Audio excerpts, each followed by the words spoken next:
Hello everybody, it's Gary from Galway Atlantaquaria. Just trying an evening explore your shore. I don't know what the word is, but there's something about the Rockpool in the evening.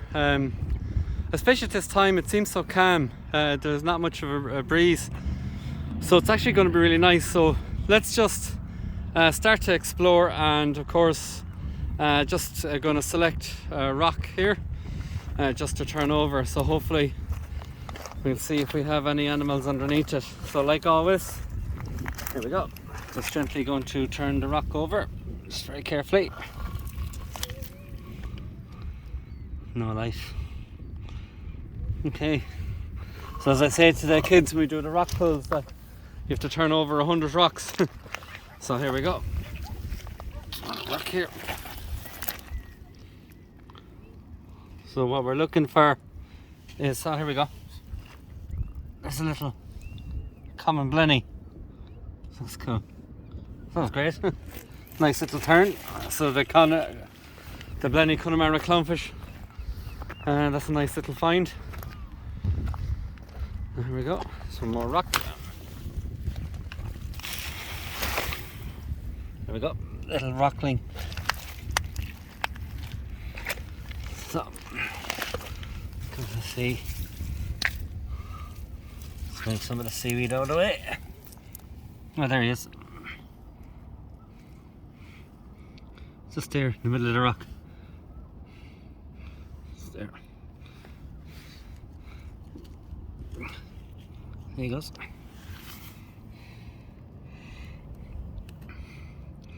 Small little bearded rockling. Doesn't like being outside, so we'll just give him a little bit of cover. Let's go on. And I always start to make myself towards Pollencorran. Usually I get a good bit there. So we'll see how it goes. Never miss a rock. There we go. There's two species there now.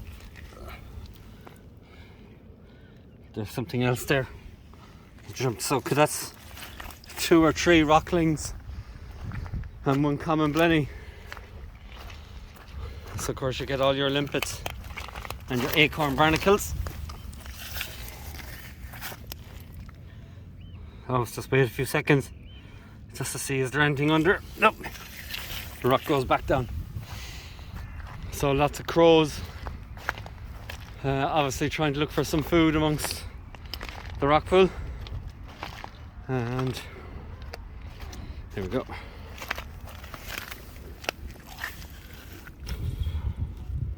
Nothing. So hopefully now I'm going to start get some shore crabs.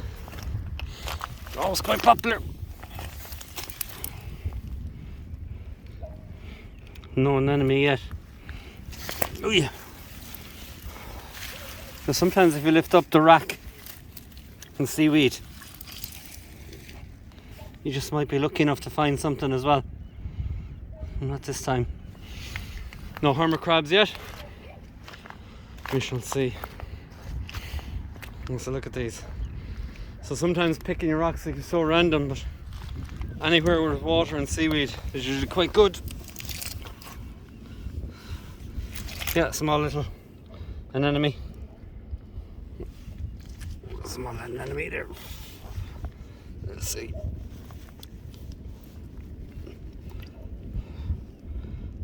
Oh, sea squirt. I found this the last day. I found it very hard to ID, but it looks like a yellow tipped one. It might actually move. Just hold the camera on it. Yeah, I got one of these moving the last time. So it's got 2 siphons, one for breathing in and breathing out.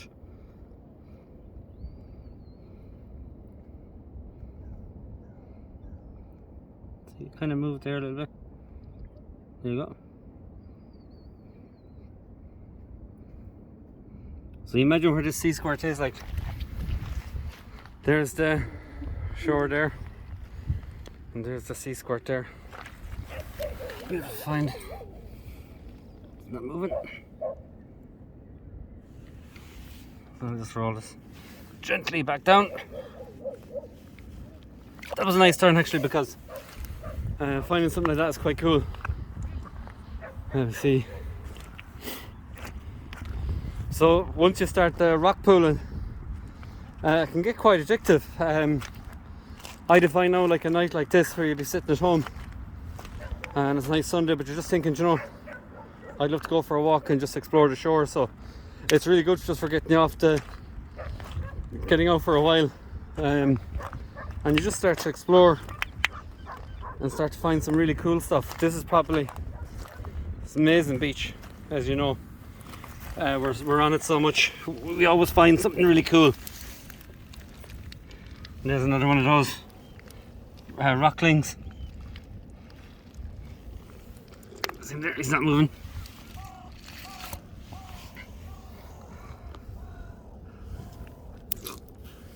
Here he goes.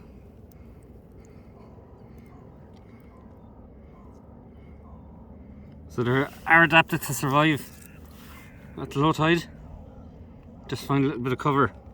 What's really cool about these is, see the little bump, I'll zoom in. See it's rippling. So that's their little LiDAR, little radar. It's constantly going. Beautiful fish. Yep. Let me just cover them back up. You see the birds start to follow me because they know I'm turning rocks. But I'm a good rock pooler and I'll turn the rock back over because it is their habitat, so you do need to be very careful. You know, we had leave no trace here and it was all about leave no trace. So basically leave the beach as you found it. Which goes the same for the rocks too. It's potentially a home for lots of little species.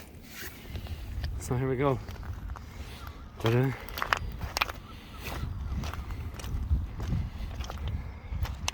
I don't know if you can smell as well, but when you come down to the beach, the smell is awesome. Sounds. Yeah. Just love listening to those crows sometimes. Seagulls over there. See now, look, they're picking up the shells. See what he does, look. He picked it up, fly up high, and knock it down.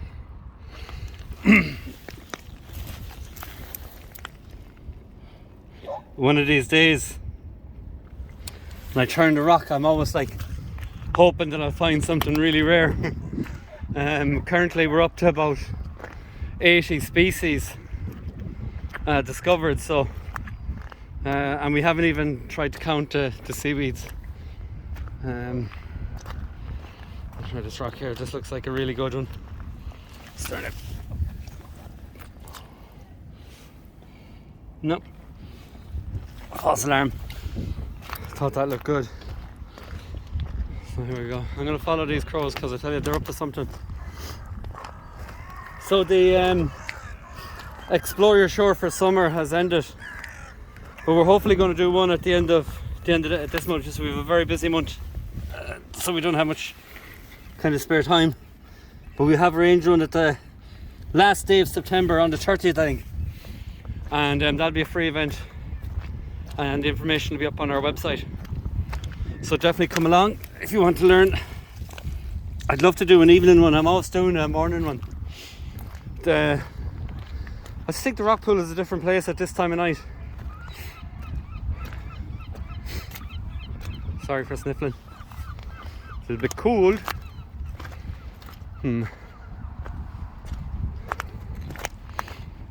Oh, here we go.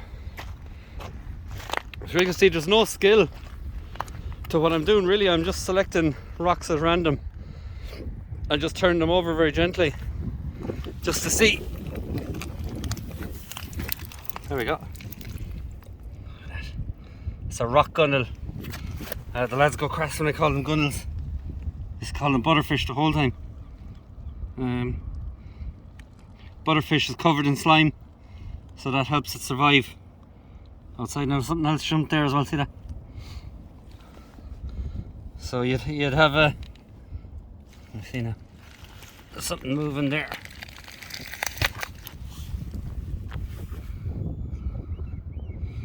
Look at that. It's got the telltale spots along his back. That's how we can tell. And there's something there on that shell, watch. You see it moving. It's a little hermit crab. The hermit crab out of his shell. Oh yeah. No, there's a hermit crab in his shell. So he's obviously looking for a nicer shell to move into. But that wouldn't be suitable for him at all. Look at this little butterfish trying to get away.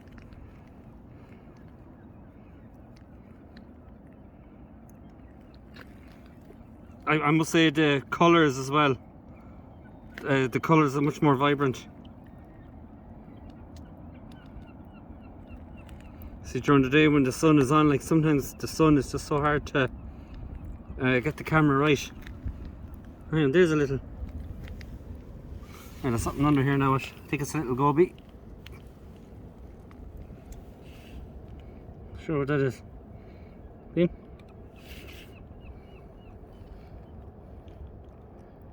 think that's a goby. Just, oh look. A little. There's something beside him.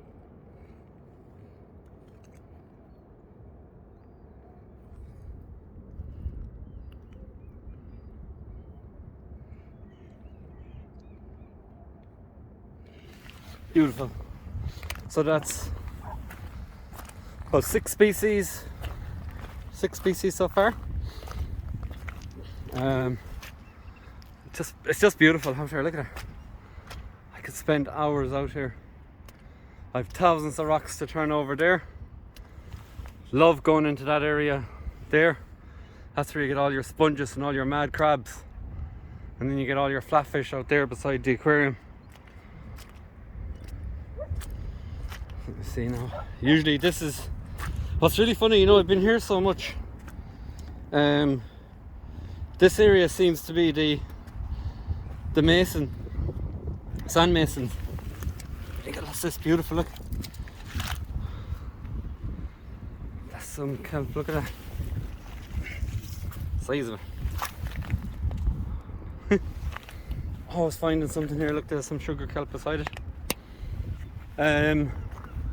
But it's like that, you come onto the shore and you know, you start to recognize things and then you see things beside the other things, so you're all the time seeing new things. That was this, a worm pipefish. No, it's just a bit of seagrass. Oh god. I thought it was moving there for a second. Beautiful little seagrass. So there is seagrass beds out in the bay. And there's a big project about restoration because the seagrass is a brilliant, it's almost like a carbon sink. Oh, let's look at that. Okay. You know, we talk explore your shore a lot, but you don't have to do an explore your shore. You can just do a seashore spotter where your goal is just to take really nice photographs. So you come down to the beach, take nice photographs of everything, and if you find something cool, then you can upload it to the data center. There's lots of things you can do on the shore. Become a seashore spotter, you can be a beach cleaner. Like us now, we're doing the species. So we're trying to identify all the species on the shore. Which is no simple task, given that we miss about half the seaweeds. I don't know why we don't record the seaweeds. I guess there's just so many there. We're just, you know, we're always looking for the fish or the crab, the next cool crab. So maybe change our focus a little bit and try and get the species that we don't record, because I must have 100 plenty photos on the computer. It's just I love photographing them. They're so photogenic. They don't move, you see, when you lift a rock, so they stay nice and still. Lots of little lugworms and their air hole. See, that's how they hunt as well. They create a little pool for prey to slip in and they're feeding them. So the lugworm is really good for bioturbulence. It's moving the sand around like a worm, taking all the bacteria out of it. So I'm near Pullancurra now. This is my favourite, this is my go-to rock pool. Whenever I don't find anything there, I always go to this one, because this is always good for finding stuff.